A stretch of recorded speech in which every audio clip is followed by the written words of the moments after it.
How stupid do they think we are? The far left thinks that it can do whatever it wants. It thinks it's entitled to using underhand tactics to get what they want. If you speak out against them, they might try to silence you or even physically attack you. The masterminds behind the liberal agenda have brainwashed their followers into thinking they have the moral high ground in all situations. They have indoctrinated their followers into thinking that they are in a war against the evils of conservatism. To them, the ends justify the means, and no behavior is too extreme as long as it allows them to take power or spread their Marxist agenda. We clearly see this in the current state of the 2020 presidential election. Major media outlets such as Fox called states way too early on election day. For example, they called Virginia for Biden way early in the race while Trump still had the projected lead. A report later came out stating that Virginia had miscounted around 100,000 votes, significantly changing the projected outcome. Though Virginia claims that it was a miscount, many people believe that election workers were actually caught trying to switch Trump votes to Biden votes and claim the miscount as a defense. Fox called Arizona for Biden extremely early in the race, which led people within their own network to tell them not to.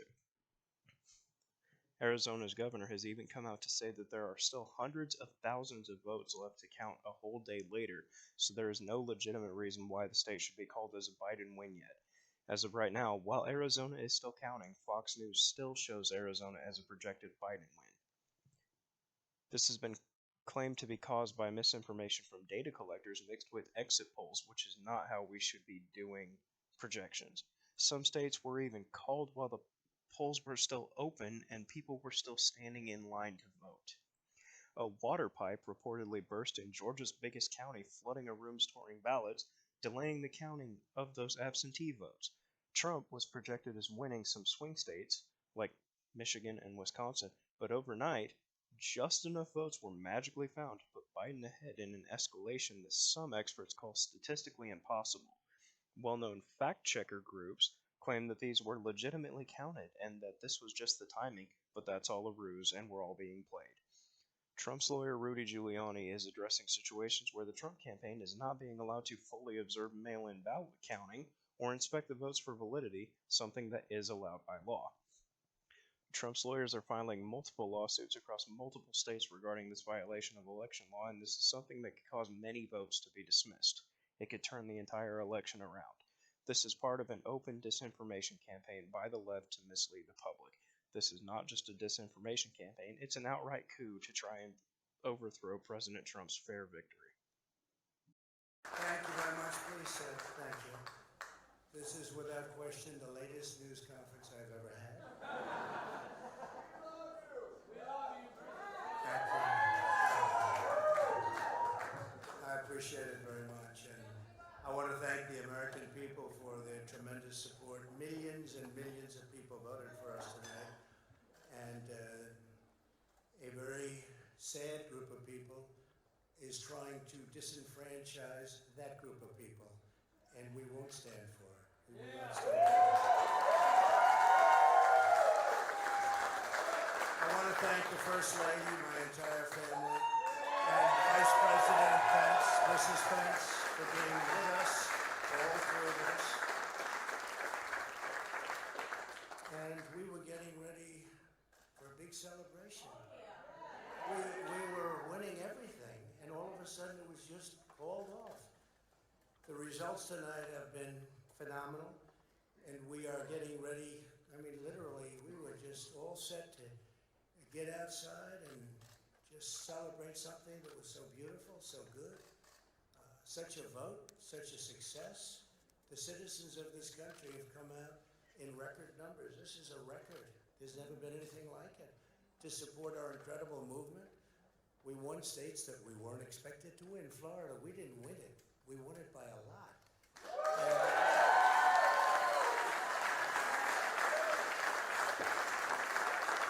We won the great state of Ohio. We won Texas.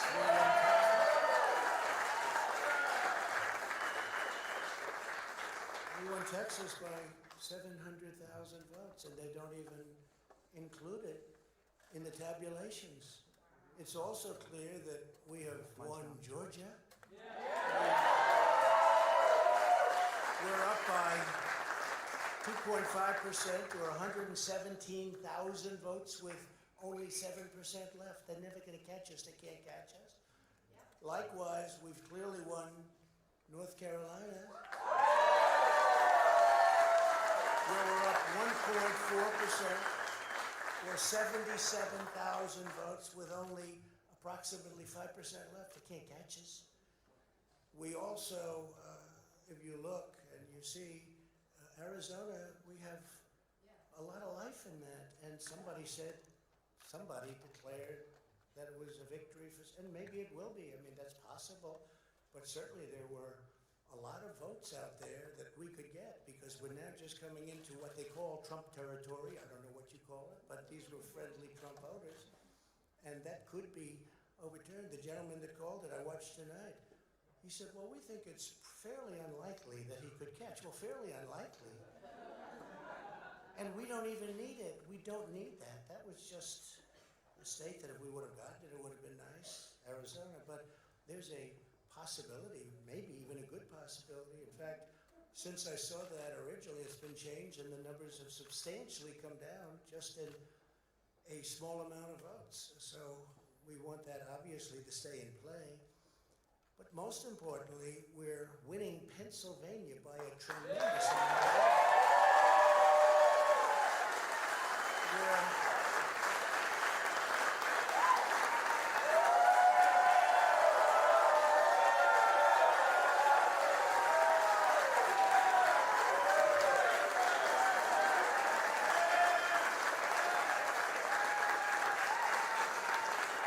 We're up 600. Think of this. We're up 690,000 votes in Pennsylvania. 690,000. These aren't even close. It's not like, oh, it's close. With 64% of the vote in, it's going to be almost impossible to catch. And we're coming into good Pennsylvania areas where they happen to like your president. So we'll probably expand that. We're winning Michigan by, I'll tell you, I looked at the numbers. I said, whoa. I said, wow, that's a lot. By almost 300,000 votes. And 65% of the voters in it. And we're winning Wisconsin. So we're winning. We don't need all of them. We need, because when you add Texas in, which wasn't added, I spoke with the really wonderful governor of Texas just a little while ago, and Greg Abbott, he said, congratulations. He called me to congratulate me on winning Texas. I mean, we won Texas. I don't think they finished quite the tabulation, but there's no way. And it was almost complete, but he congratulated me. Then he said, by the way, what's going on? I've never seen anything like this. Can I tell you what? Nobody has. So we won by 107,000 votes with 81% of the vote. That's Michigan. So when you take those three states in particular, and you take all of the others, I mean, we have so many, we had such a big night. You just take a look at all of these states that we've won tonight, and then you take a look at the kind of margins that we've won them by. And all of a sudden, it's not like we're up 12 votes and we have 60% left. We won states, and all of a sudden, I said, what happened to the election? It's off. And we have all these announcers saying, what happened? And then they said, oh, because you know what happened? They knew they couldn't win. So they said, let's go to court. And did I predict this, Newt? Did I say this? I've been saying this from the day I heard they were going to send out tens of millions of ballots. I said exactly, because either they were going to win, or if they didn't win, they'll take us to court. So Florida was a tremendous victory, 377,000. Texas, as we said. Ohio, think of this. Ohio, a tremendous state, a big state. I love Ohio. We won by 8.1%, 460, almost 500,000 votes. North Carolina, big victory with North Carolina. And so we won there. We lead by 76,000 votes with almost nothing left. and all of a sudden everything just stopped. This is a fraud on the American public. This is an embarrassment to our country. We were getting ready to win this election. Frankly, we did win this election.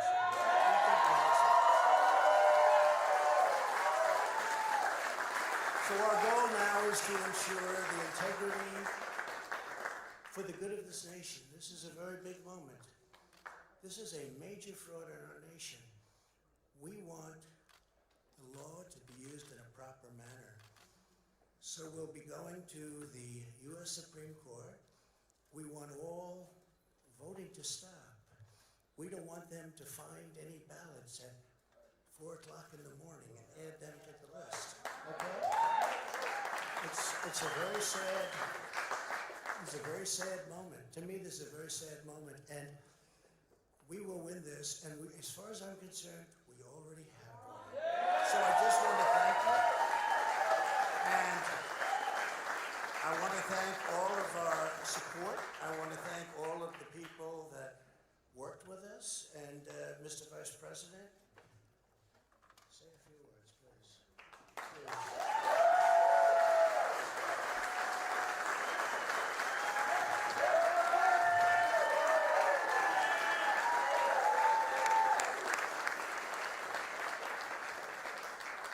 Thank you, Mr. President. I want to join you in thanking more than 60 million Americans who have already cast their vote for 4 more years for President Donald Trump.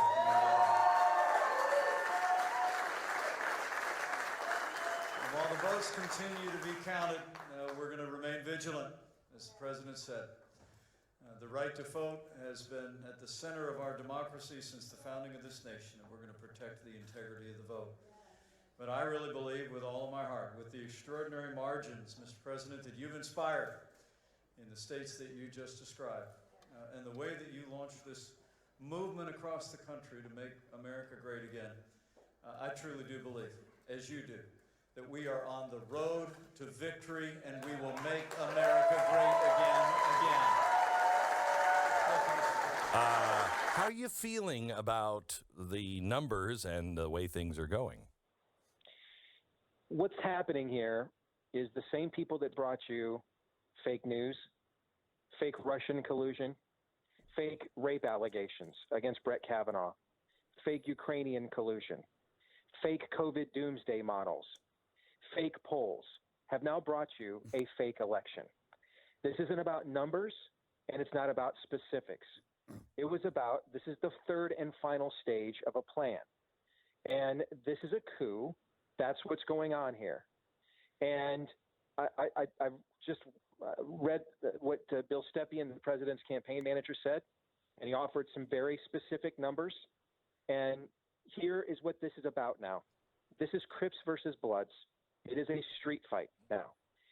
Newt Gingrich advising the president to go to the Republican Congress is like going to the drugstore and buying condoms after she tells you she's pregnant. They won't help you at all. The Republicans want to be rid of him. They want to be rid of his base. They hate him and his base.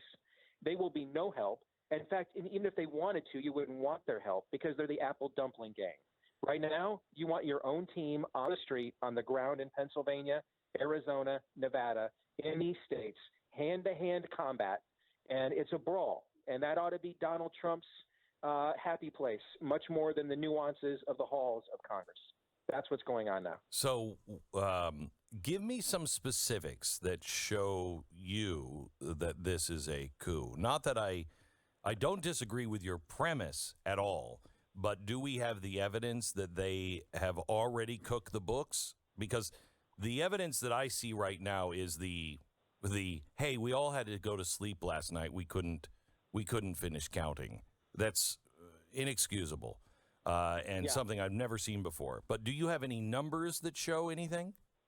Well, how about the fact that that Joe Biden needed to win about 75% of the Hugo Chavez-like number in Wisconsin, with not even all of the votes counted. They're saying he actually won like 80+ % of that remaining vote. Look at what happened in Virginia last night. And we were talking about this right before we went off the air.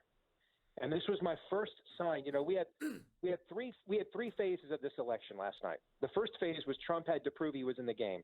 He did that in Florida. The second phase he had to prove was there's a path for him and more than one to get to 270. He did that. Well, then we entered the third phase, what I called last night blue state chicanery. And Virginia is an excellent example. You had Fox News with their voter suppression. Calls. That's the word we're going with, I guess, today. Fox News and others calling Virginia right away. And yet Trump is leading in the raw data total the entire time. And then at about 11:30 Central Time last night, there was a report from the Fox affiliate there in Fairfax County that they had overcounted Joe Biden's sample by 100,000 votes. And then when we left last night at 2 a.m. In Fairfax. Yeah, in Fairfax County, which is the wealthy, upscale, right county where all the government workers work there. Yeah, I mean right? it's as blue as California.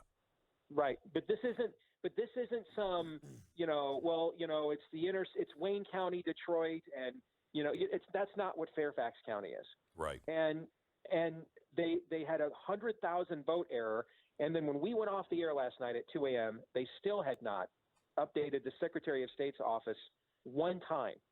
Now, this is the 21st century. This is an era where we can track anybody down we want. We can everybody's concerned about their data being stolen. Everybody's concerned about being tracked everywhere they go. And Florida, with the third highest population in America, the most contested state of the last 50 years in presidential elections, they got this thing all wrapped up by 10 o'clock last night. And the rest of these states can't figure it out in the middle of the night. And it just so happens when they all shut down, Donald Trump is ahead. And when you wake up, oh, by golly, them's the breaks. He's just suddenly behind in every single one of these states. Here's my evidence. Who does the counting?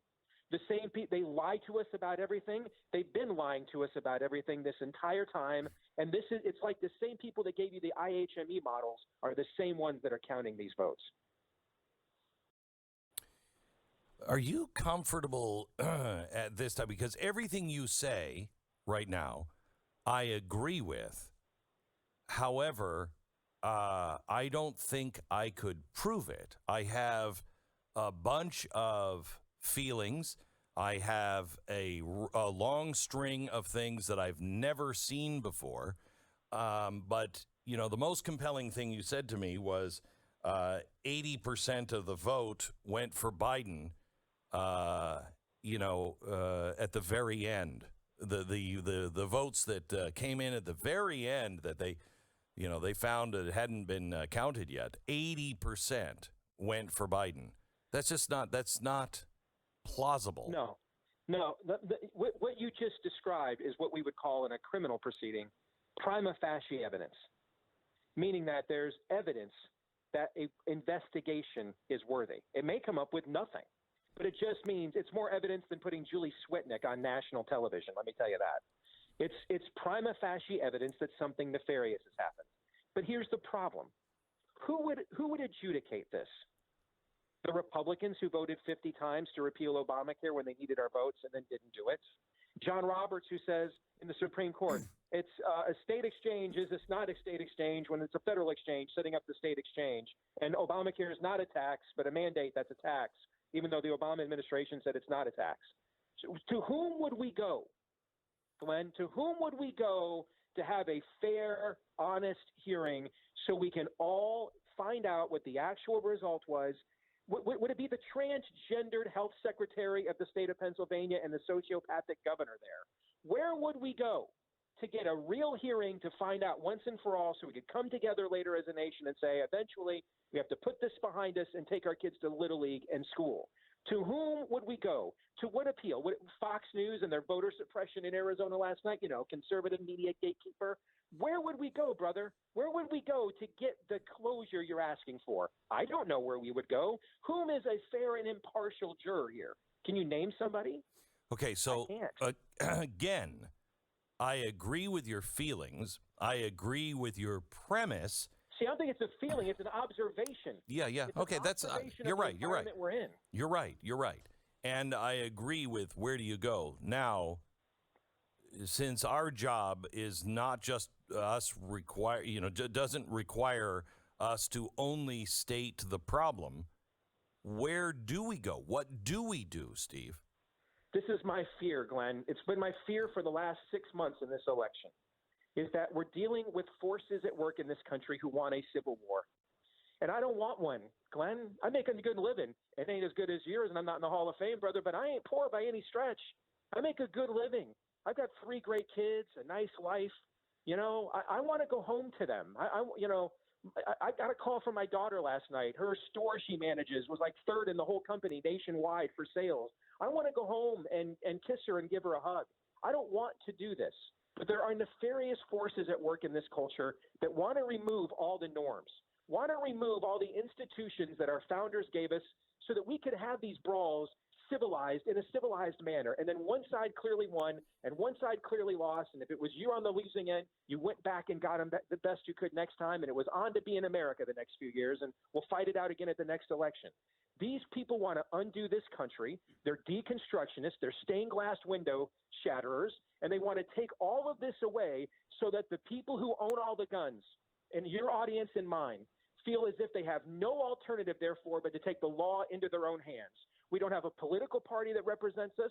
We don't have a court system we can trust. And that's why so many people turned to somebody like Donald Trump to begin with, is they thought with his money, he was independent of the system, that he would fight for us. And now you look at what's happening right now. Where's Mitch McConnell? Still silent. Where's Kevin McCarthy? Still silent. Where's all your Republican senators and congressmen? Silent. Standing by like Pontius Pilate, waiting for the Democrat Party to do the deed, so they can get their grimy, gollum little hands back all over this poor, pathetic excuse for a political party. We keep bailing out to try to bail ourselves out because we know that if the Republican Party fails, the last step we probably have is lock and load. And we don't want to do that. But these leftists, they want us to. They want that. They want the end of the country, and they're trying to provoke the Bolsheviks versus the Mensheviks out in St. Petersburg Square as we speak. Unfortunately, what happened last night could not have been worse for this country, for our children, for our grandchildren, for our future. The outcome of our presidential election was seized from the hands of voters, where, of course, it rightly belongs, and now resides in the control of lawyers and courts and highly partisan, clearly corrupt big city bureaucrats. So no matter what happens next, that is a tragedy. Many Americans will never again accept the results of a presidential election. That story is still unfolding tonight, obviously, and we're going to follow it as honestly as we can wherever it leads. We'll begin with that in just a minute. But first, we want to acknowledge the good news. And believe it or not, there is some good news, regardless of everything else that has happened. And here it is. America remains. It's still here. That's the first and most important thing. And it's not a foregone conclusion. We almost lost it. Democrats told us they wanted to beat Donald Trump. They spent more money than anyone ever has in any election in history to do that. But there was a lot more going on. Democrats didn't harness the full power of big tech and the billionaire class simply to make Joe Biden president. No. What they really wanted was total control over everything. No more democracy, no more dissent, permanent obedience from the rest of us. And they came shockingly close to getting that. If Democrats had won the White House and the Senate last night, the country as we know it would have ended. Not because Democrats have bad ideas, though they do, but because Democrats plan to impose an entirely new system on our country. Not an agenda, a system. With nothing to check their power, the left fully intended to eliminate the traditional American balances within our government, along with the Constitution and the Bill of Rights that constrain their power. We're not overstating this. Joe Biden's party planned to turn our highest court into a partisan political weapon. They admitted that. They wrote magazine articles about how they planned to do it. Then they planned to pack the Congress of the United States, the legislative branch, by adding new states to our union, purely for the Senate seats. We're not speculating there either. They admitted that too. Then they planned to pack the electorate itself, the ultimate corruption in a democracy. 20 million foreign nationals added to our voter rolls overnight. That was their agenda. How would any of that improve the United States of America? Well, they never claimed that it would. Making this country better was never the point. The point was to create a permanent Democratic majority, a one-party state with complete control over the population. Never in our history has any mainstream political party proposed an agenda more radical than this. They didn't talk about it much. There's a reason for that, of course. They didn't want to scare you. But it was entirely real. And last night, it came very close to happening. We should all be deeply grateful that it didn't. We're telling you this because we want to be clear about the stakes involved. This isn't a matter of opinions and a difference between those opinions. This isn't about policy. It's about the system that all of us live under, that governs this country. That's what's at stake. So keep that in mind as we move forward. It is very, very sad that we're here in the city that's really the birthplace of our democracy. And this is among one of the most anti-democratic things I've ever seen or encountered. And it's not just here in Philadelphia. This is going on all over the country. We have filed a lawsuit. The lawsuit actually required that when these mail-in ballots that you know are highly suspicious anyway, this form of balloting has always been considered the most prone to fraud. That's according to the New York Times when it didn't apply to candidate President Trump. Well, we were supposed to be allowed by law to observe the counting of the ballots. Now, observe means, to any intelligent person, being able to look at it. The way it's interpreted by the Democrat crooked machine of Philadelphia is that the observers can be 20 or 30 feet away, never able to see the ballot itself, never able to see if it was properly postmarked, properly addressed, properly signed on the outside. All the things that often lead to disqualification of ballots or make it very easy to dump 50,000 totally fraudulent ballots because they're not observed. This went on for 20 hours. While all of you thought there was some kind of legitimate count going on here in Philadelphia, it was totally illegitimate. So we went back to court, and we went before a Democrat judge. No need to tell you what the result in Philadelphia is if you're before a Democrat judge. Obviously a political hack who doesn't know the meaning of the word observe. Observe means to be able to look. Not a single Republican has been able to look at any one of these mail ballots. They could be from Mars, as far as we're concerned, or they could be from the Democratic National Committee. Joe Biden could have voted 50 times, as far as we know, or 5,000 times. The ballots could be from Camden. Philadelphia, unfortunately, and I would say this about my own city, has a reputation for voter fraud. You have a reputation for dead people voting, and we're going to go look at just how many dead people voted here. I didn't think we'd have to do that, but we will. And you have a reputation for people being bussed in from Camden voting here. Wouldn't be the first time that happened. But this goes way beyond any of that. And let me also add that this isn't happening just here. We have exactly the same lawsuit in Wisconsin, where exactly the same thing happened. Except in Wisconsin, mysteriously at 4 o'clock or 3 o'clock in the morning, about 120,000 ballots appeared. Oh, here come these ballots. Well, we have no idea if they really are ballots. We have no idea if they're signed, if they're postmarked properly, if it isn't just the same person who submitted 100,000 ballots, and they all got counted. This is the way they intend to win. Now I'm informed by former Congressman Sweeney, who's been going around the country and collecting this information, that similar situation in Arizona, similar situation in Nevada, and a similar situation, what am I missing, John? Where are you? In Michigan, in Detroit, Michigan.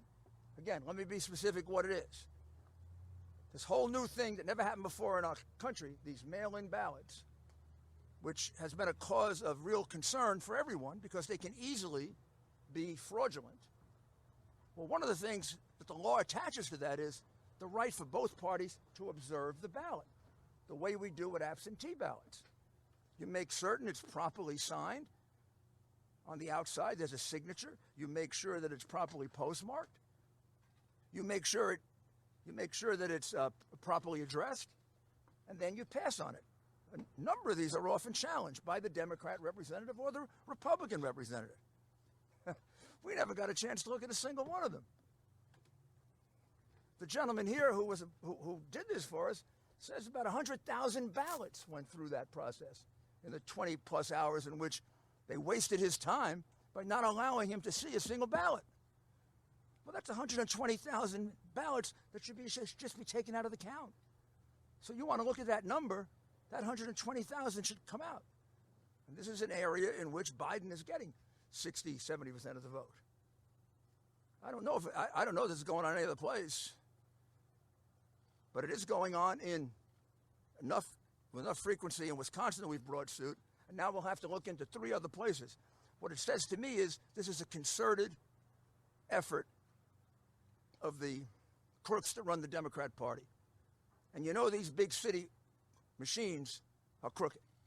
You know that. 20 years, 30 years, 40 years, 50 years, 100 years of one-party rule leads to corruption of all kinds. Voter fraud is one of the biggest because that's how you keep your power. But we're not going to let them get away with it. They're not going to steal this election. This election gets decided by the people. These people, the elite, they don't care about the people. The people are the deplorables, the chumps. They're not important.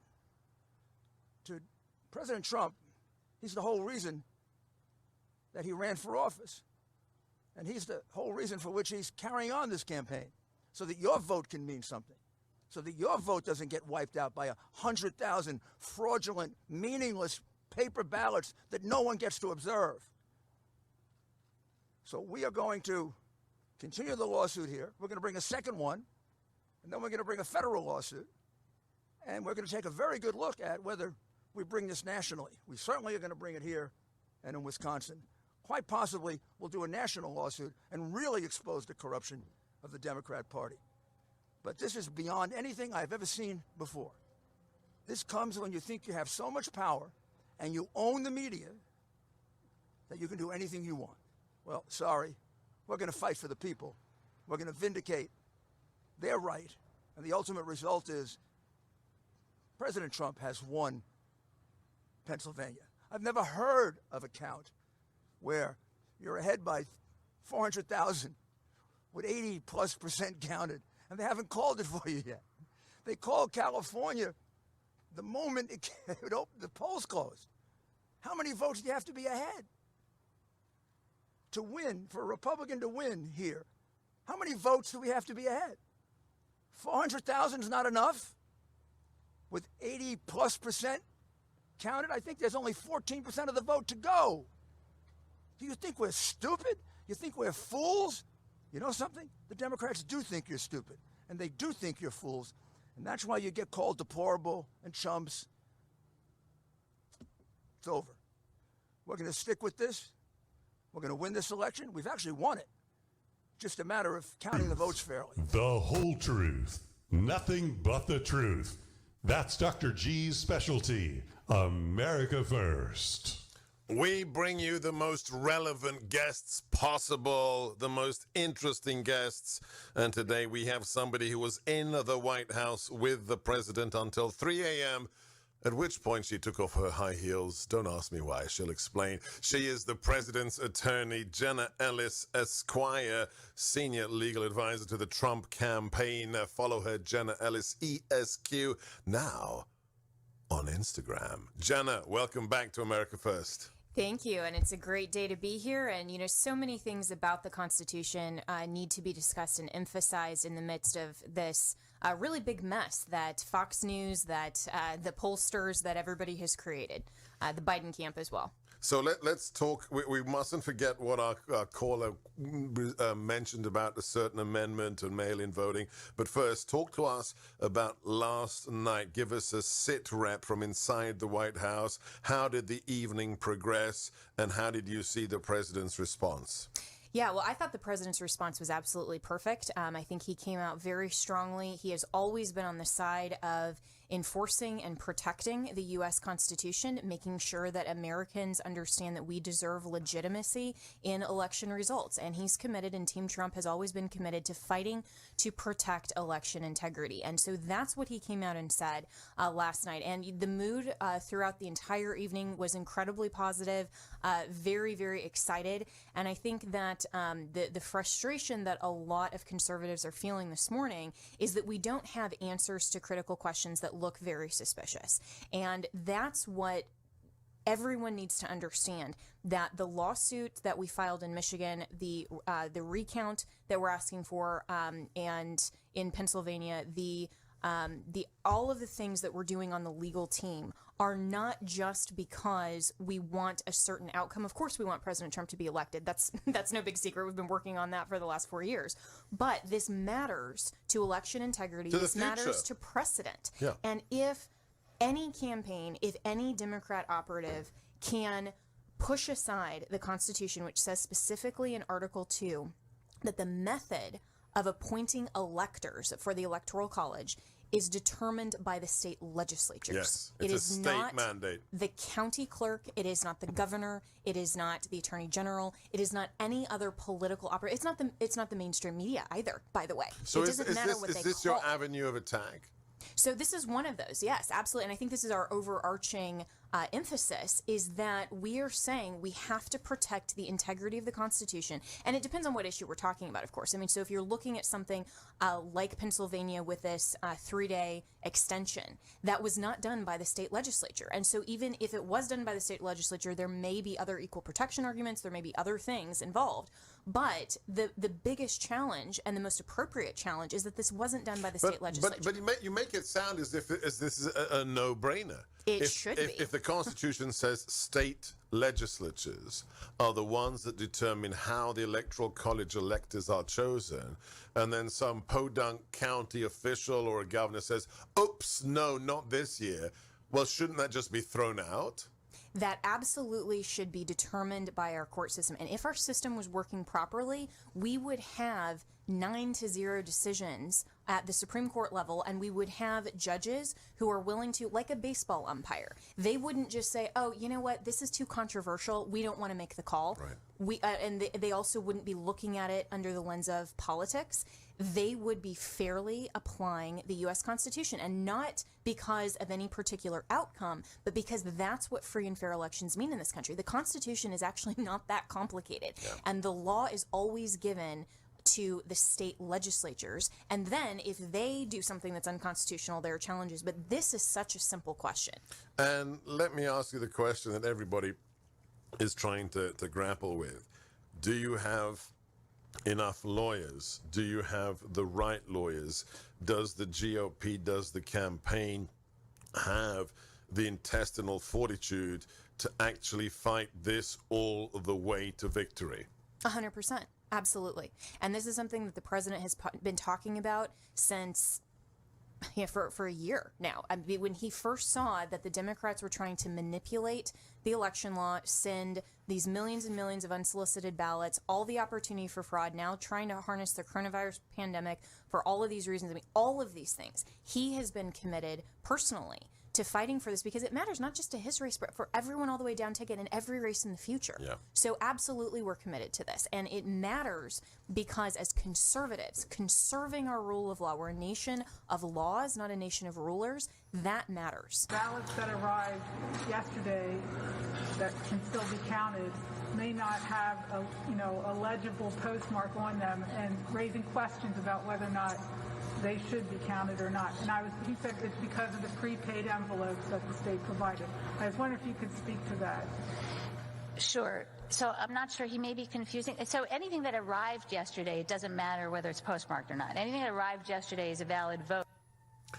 Doesn't matter if it's postmarked, doesn't matter if it was just, transported in by transmission from Mars, it's going to be counted. That was the Secretary of State, Kathy Boockvar of Pennsylvania, talking this morning in Philadelphia. Who cares? Who cares if it's postmarked? Jenna, should we care? Well, of course, we need to care about making sure that every legitimate vote is counted. This is the issue. So we heard this yesterday. It's not a question of freeze the presses. Every legitimate vote for Biden, for the president, for Mickey Mouse, if they wrote it in, should be counted. It's those that don't fit the criteria for legitimate, correct? Absolutely. And this is what the mainstream media, the Biden camp, and everyone refuses to acknowledge, is that it's not that every vote counts, because then can my dog vote?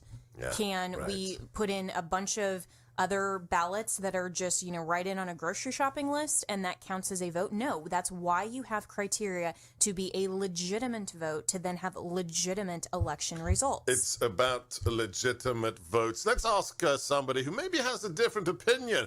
Let's go to Wisconsin. We're going to take a call with Jenna Ellis, the president's attorney. Jerry, line 4. Hi, yeah. Joe Biden is going ahead. That's because most of the absentee ballots were for Joe Biden, and half the votes in this election were for Joe Biden. So it's no surprise that Joe Biden is pulling ahead, because Donald Trump was ahead by halftime. He was ahead by halftime, but now it's late in the fourth quarter. So it's no surprise that the American people were more supportive of Joe Biden, and they're voting for Joe Biden. One thing your guest worries me is that she seems to want to overturn the will of the people of Pennsylvania. If the vote doesn't go, what is the one thing? What is the one? Jerry, stop talking. What is the one thing Jenna Ellis said in which she indicated she wants to overturn anybody's legitimate vote? What? Just give me that quote, Jerry. Well, I'm well aware that Republicans. No, Jerry, answer the question. You just accused her of what, Jerry? Jerry, you just accused her, the president's lawyer, of wanting to overturn people's votes in Pennsylvania. What did she say? So does she not want to? Because that's what it sounded Jerry, like. are you now a mind reader, Jerry? Can't you answer the question? Okay. Can you answer the question? What did she mean? What did she mean by going to the Republican legislative body?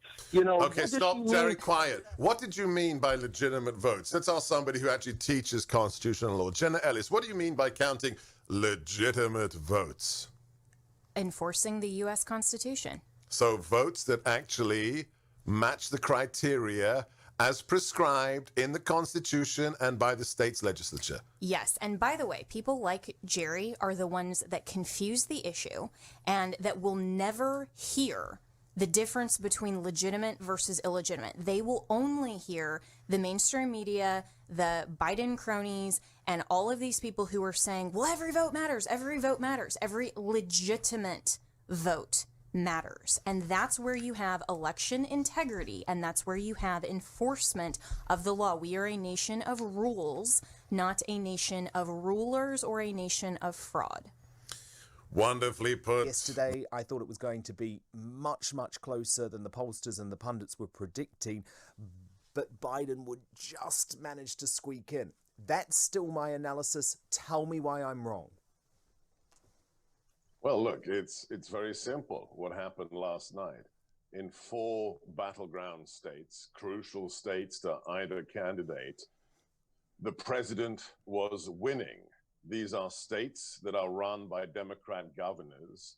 And suddenly, only in those 4 battleground states, the powers that be said, okay, we're going to stop counting votes, as if we're in, Kazakhstan or somewhere.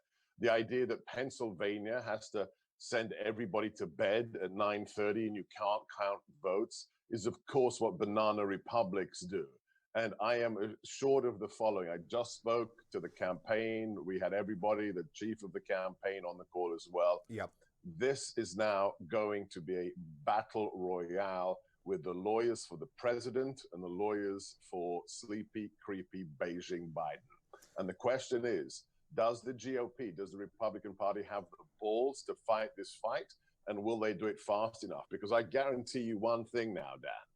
It's like Stalin said, it's not who gets the most votes, it's who's counting the votes. And the longer this is delayed, the more time they will have to magically find votes for Joe Biden. This is why it has to happen now. This is yesterday, November the 3rd, is election day in America. We don't call it election days. We don't call it election weeks or election months. So right now, the question is, can we maintain the integrity of the ballot counting in these Democrat-run battleground states. Dr. Corker, can I just clarify? So you're talking about Pennsylvania, but presumably you're also talking about Wisconsin, Michigan, and Nevada. Are they the 4 states? I would put Arizona in there. Arizona was the mainstream media, even Fox News, very strangely called Arizona with more than 1 million votes not counted. And they when challenged, I watched, Tucker Carlson challenged his own cable station yesterday and said, hang on, how did you declare Arizona for Biden? And they said, we combined the ballots we know with the exit polls. Hang on a second. You're deciding a presidential election on your interpretation of exit polls. It's a farce. So talking to the campaign, Arizona is also still in play for the president, but it depends how hard his team is prepared to fight. Well, look, let me just get your reaction to this breaking piece of news about one of those states that we're talking about. We have been told the Wisconsin Elections Commission administrator has told NBC News all of the ballots have been counted and Joe Biden has won Wisconsin by 20,697 votes. Your reaction?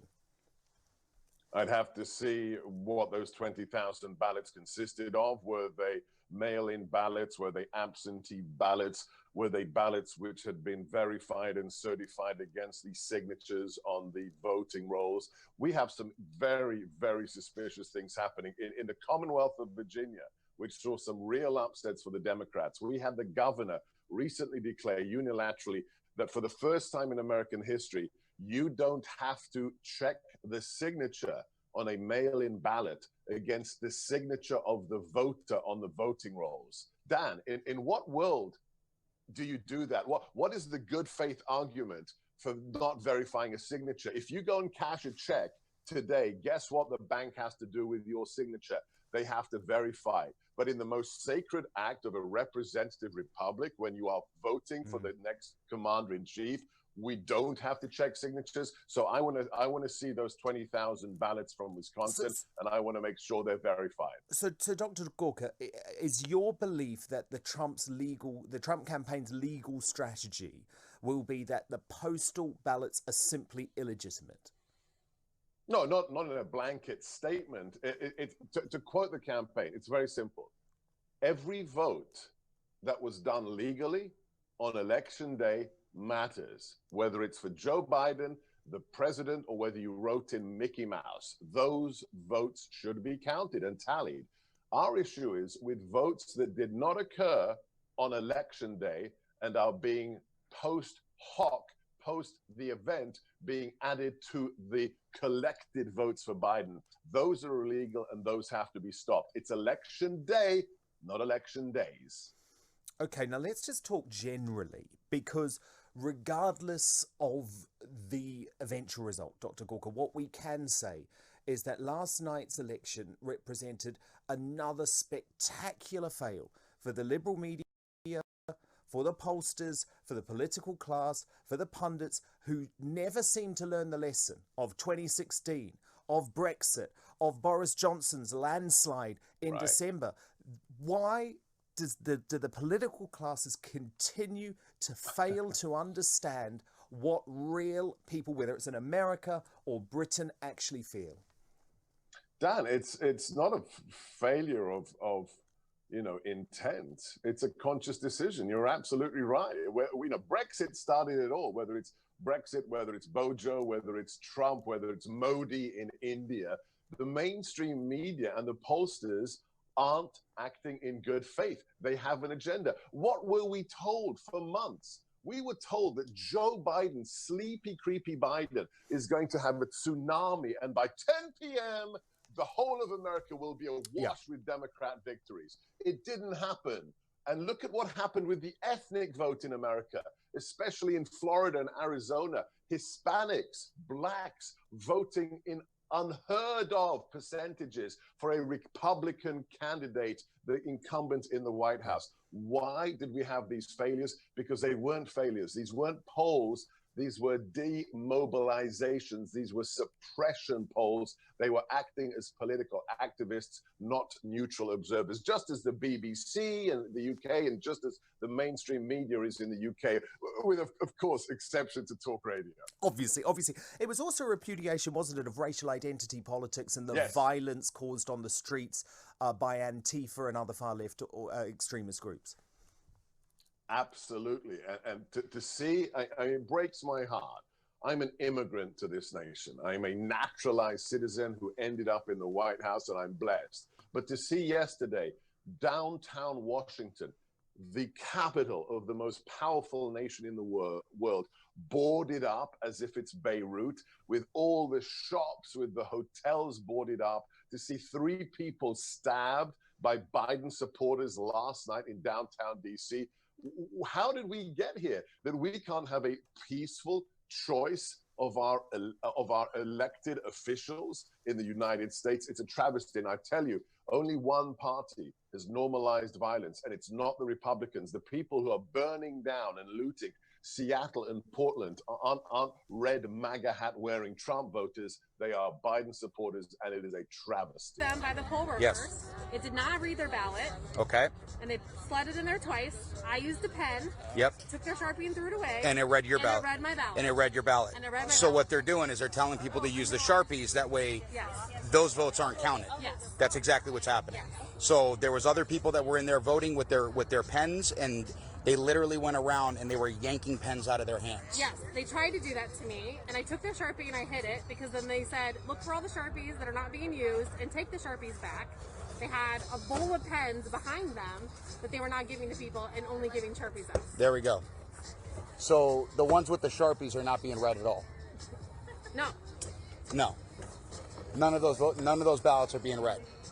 Of course not. So that's and so they're doing it because they're trying to skew all of the votes in Yeah, there. and they That's didn't, exactly and they what's didn't going try on. to even slide it more than one time. They immediately took it and slid it in the front, like not even tried a second time. They just That's correct. ran it through and slid it in the front, and I was like, wait a That's what they second. did with yours? Yep, and I just went with a Sharpie, voted Trump, and she just slid it in, and that was it. But But they're not counting. They're not counting the ones with the Sharpies. And so they're forcing people to use the Sharpies, and those votes aren't being counted. Right. That's what's going on. Right. And then I posted it on my Facebook group chat in my neighborhood. They said they did it at the Queen Creek Library. They did it at ASU Polytech earlier. They're like 4 different polling places were doing Sharpies, all in, like, between Queen Creek and, like, the edge of Gilbert. Yep.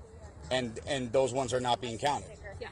They're invalid. Yes. I mean, Yes. like, I have proof. So they're invalidating votes is what they're doing. Yes. Yeah. Yes. Like, I just, That's how I it took a feels like. picture of my Okay. ballot for And then Trump. there was a guy that directly came out and yelled at me 3 times. They both came out. Oh, no, they called the sheriffs You guys and said should that, and told us to stop handing out the ballpoint pens, in which case, those are the only ones that are actually being Yeah. counted and validated. I used your pen and then I Yeah. sent it back to you and I And said, they're- give this to somebody. 'Cause this Yes, yes. And so we know that, and we've been telling them, you need to use a ballpoint pen, not the Sharpie, and now those are getting invalidated. Yeah. So people are coming here to vote for Donald Trump, and those votes are all getting invalidated. That's what's going on.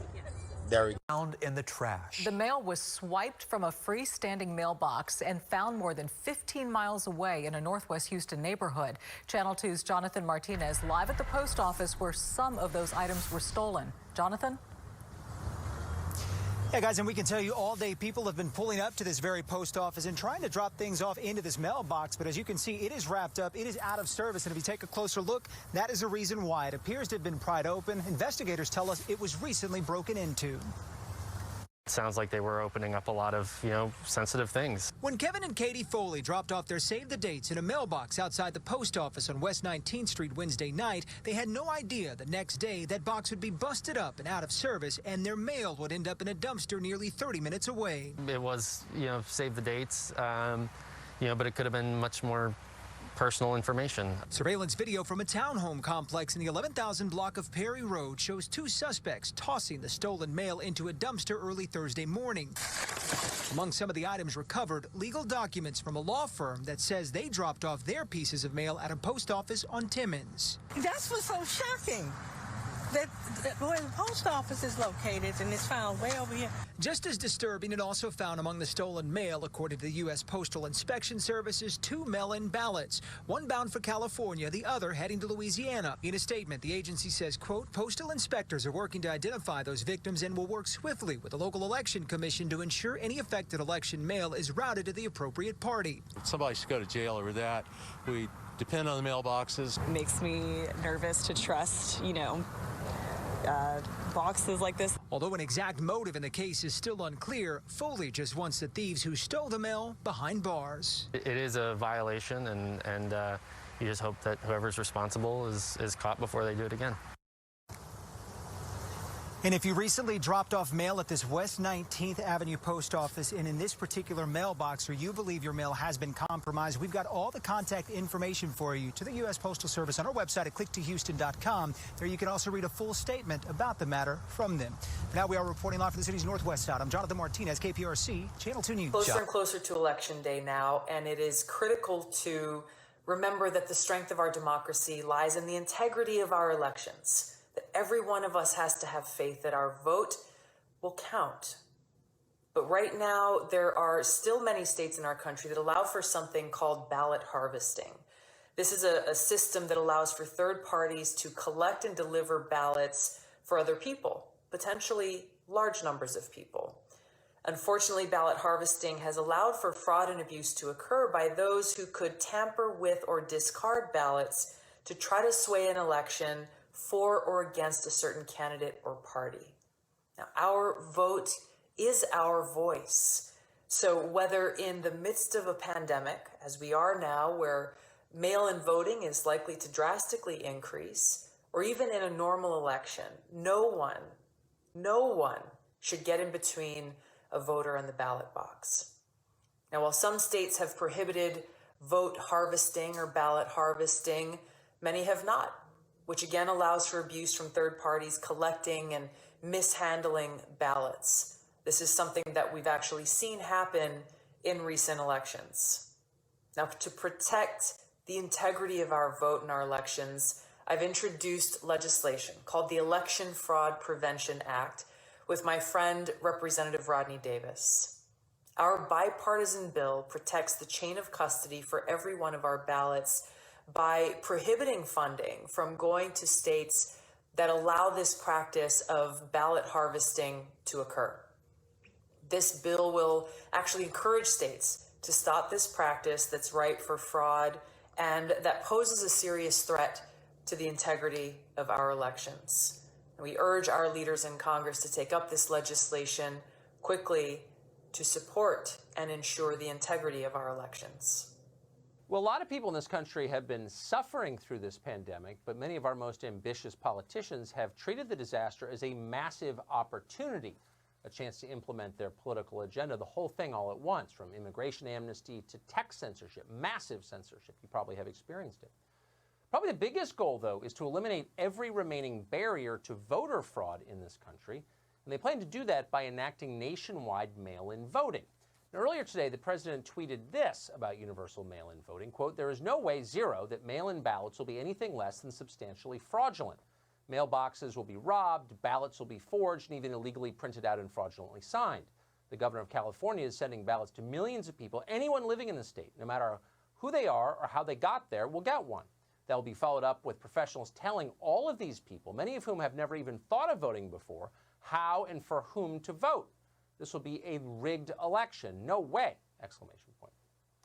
Now, for the first time ever, Twitter.com, the company, responded directly to one of the president's tweets. They inserted a link below this one to declare authoritatively that the tweet was false. Quote, "Get the facts about mail-in ballots," the notice said. If a user clicks on that, the user is taken to a Twitter news page that declares, quote, "Trump makes unsubstantiated claim that mail-in voting will lead to voter fraud."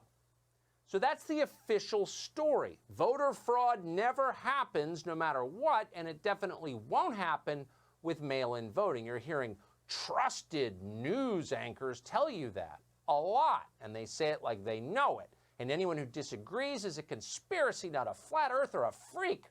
Probably doesn't vaccinate his kids. They're lying. That's a lie, and we know it's a lie because fraud via mail-in voting already happens. Not speculating. Do you have Google? Look it up.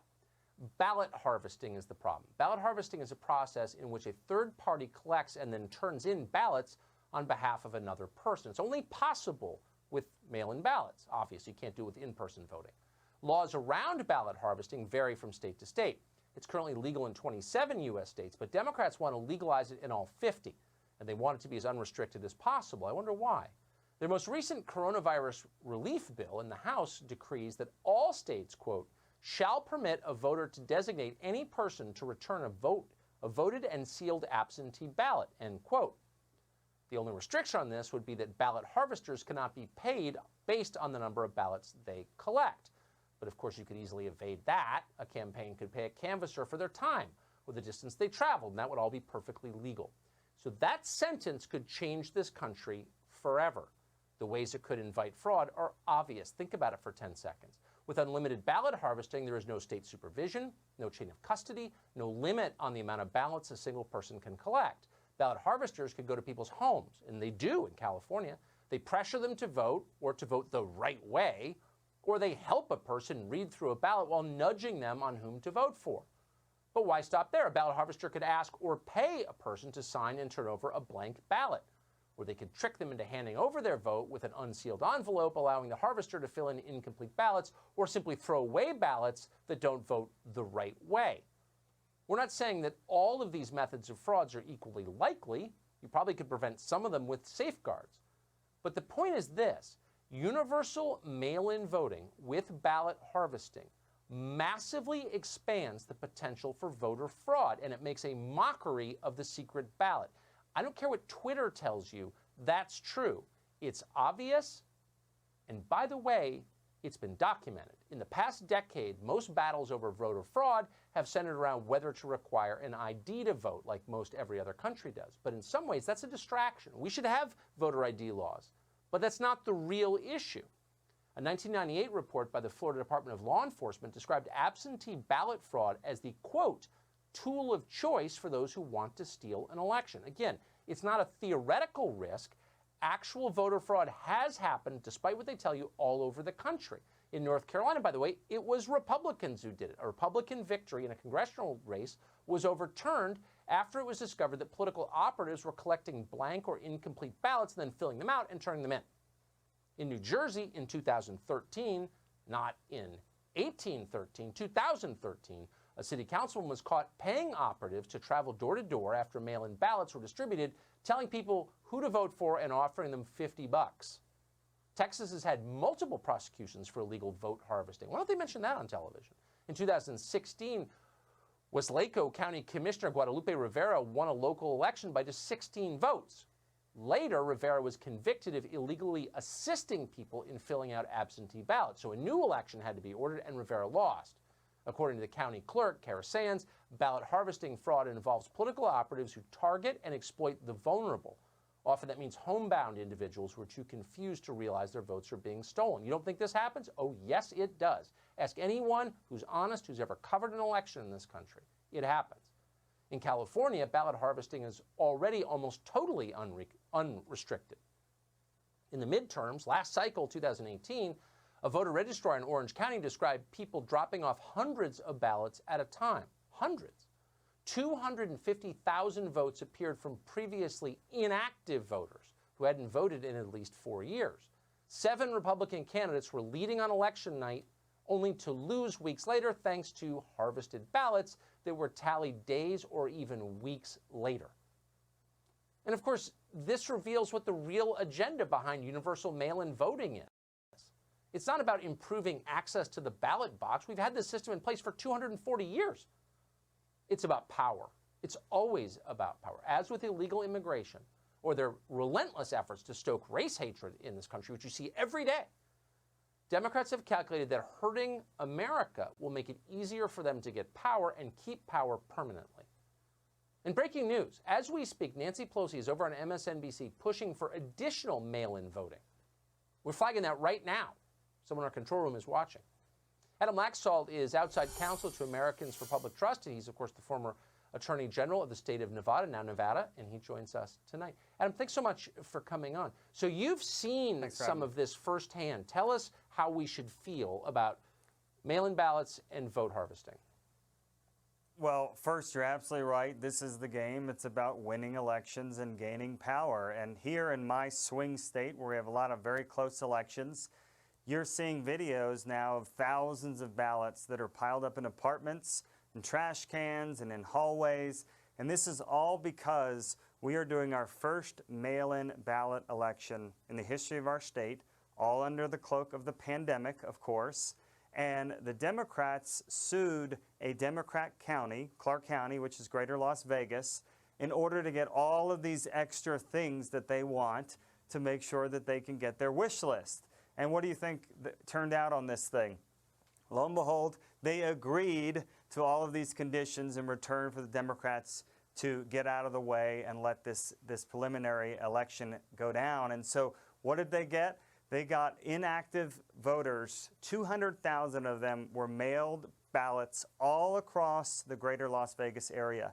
And you know, we have no way to know if these are going to lead to massive voter fraud. And they continue to sue to get rid of signature verifications and to enact the California-style ballot harvesting right here in Nevada. I assume they call you racist. I mean, that's always what they call you, no matter whenever you oppose their power grabs, obviously. So I'm just assuming that that's what they call you when you say this. But I'm wondering, is there any way to stop it at this point? It seems like they just come out of nowhere and they're just sort of overwhelming the media and the system with demands for this. Yeah, look, I think it's important to continue to raise attention, to continue to show, like this video is the reason that we're talking about Nevada voter fraud. Otherwise, you're right, we would have been ignored when we say, hey, things are going on here. When voters all over southern Nevada are trying to get on Twitter and Facebook and say, I'm getting all these ballots to my house, and people that haven't lived here in 10 years. So we do need to raise the attention. We need to put pressure on the Secretary of State and the local registrars to stop this practice. You know, the interesting thing about this, Tucker, is the Democrat registrar in Clark County said, I don't want to mail inactive voters. He said, we've already purged them because the post office told us they don't live at this address. And what happened? His county commission, almost all Democrats, said, you are going to mail inactive voters. This is all in an affidavit, and you could tell he did it very begrudgingly. Yeah. And so now, you know, somewhat egg on their face that this registrar was right. And he said, where are these ballots going to go? There's a postal worker in Las Vegas that was quoted saying, you know, I'm seeing ballots everywhere. They're not secure. What is going to happen with all these ballots? So, you know, we have an election in 2 weeks, and in 2 weeks it's incredibly important. The big game, of course, is the general election. We need to keep our eye on that. Yeah. People have so little faith in the system remaining. This will eliminate it. This will divide the country, and I hope it doesn't happen. Adam Laxalt, thanks so much for coming on. They're throwing all the Republican challengers out of this room. Everybody's standing in this area. It's awful. When I answer any of your questions, everybody around